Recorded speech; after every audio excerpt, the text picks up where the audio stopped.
Hay nako, kung magiging akin ka, mararanasan mo ang mahalin ng tama.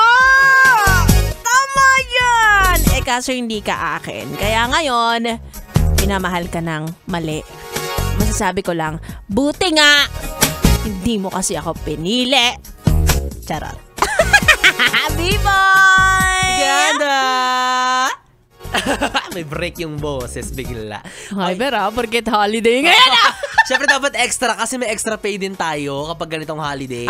Tama! Diba? Kaya yung mga hindi pumasok ngayong araw, you don't know what you're missing. May pahinga nga kayo, wala naman kayo pera. Correct. Hindi, sabi nila, yung mga nagpapahinga kapag holiday, yan talaga yung may tunay na pera. Correct. Kasi diba, hindi nila iniinda. Diba? Grabe, no? Kaanin ko yung pera, kailangan ko pahinga, ganun sila. Totoo, mga ganyan. Diba? Nangungutsana naman kami ng mga may pera dyan, diba? Dahil di kami makarelate. Correct. Anyway, going back dun sa kantang nag-play, Kung Maging Akin Ka by Sugarcane.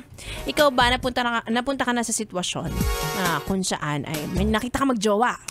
Tapos naisip mo na, kung yung jowa niya kaya sa akin napunta. Ay!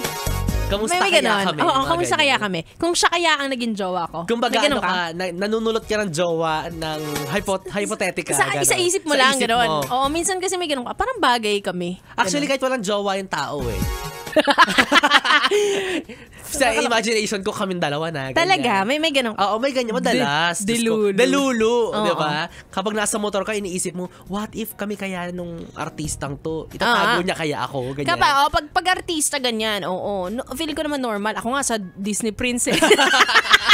Kahit cartoons na. Mas mahirap kay Shrek, ganyan. Mga ganyan. Paano kaya kung ako si Fiona? Mga ganon. Tatanggapin ko rin ba si Shrek? Mga ganon. Pero, hindi ko pa naisip na makakita ko ng magjowa. Tapos may imagine ko na pag siya kaya yung jowa ko, ganyan din yung trato niya sa akin. Wala akong ganun. Kasi naniniwala ako na kaya ganun yung tao dahil yun yung partner niya. Correct. Ganyan. Diba? Magkakaiba ang tadhana kung nasa ibang sitwasyon din. Totoo. Tsaka yung mga ganyang thoughts, dyan nagsisimula yung mga kabit. Totoo.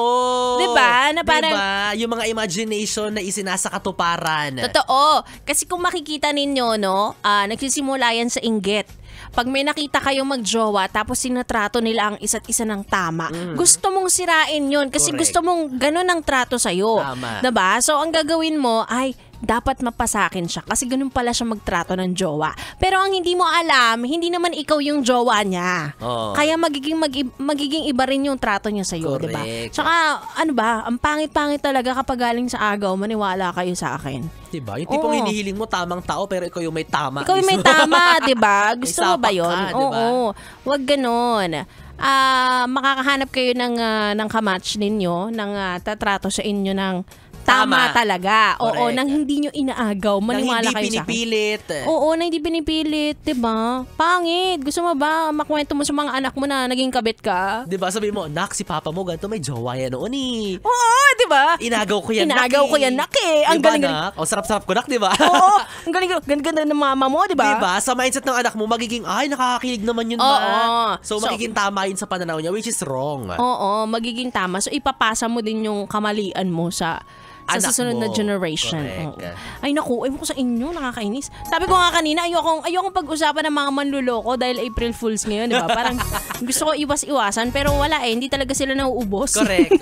Hindi sila nauubos, lalo po silang dumadami sa panahon ngayon. Kaya ingat-ingat tayo kahit hindi April Fools, marami po ang manluloko. Okay, allergic kami dyan ni B-Boy Bibo, nangangati kami kapag may mga ganyan kami naririnig na istorya kasi meron kaming kilala. What? Hindi pala meron. Marami. Charot lang. I-PM niyo ako sa aking Facebook kung gusto niyo malaman kung sino ang sinasabi ko at Gandawanda, Gandawanda. Susunod na po si B-Boy Bibo. Magkita-kits tayo ulit tomorrow, same time, 6 p.m. to 9 p.m. Again, it's me, Gandawanda, at kayo ay nakatutok dito lang sa stasyong number 2. pero number 1 sa inyong mga puso. 101.1 Yes! FM Solid!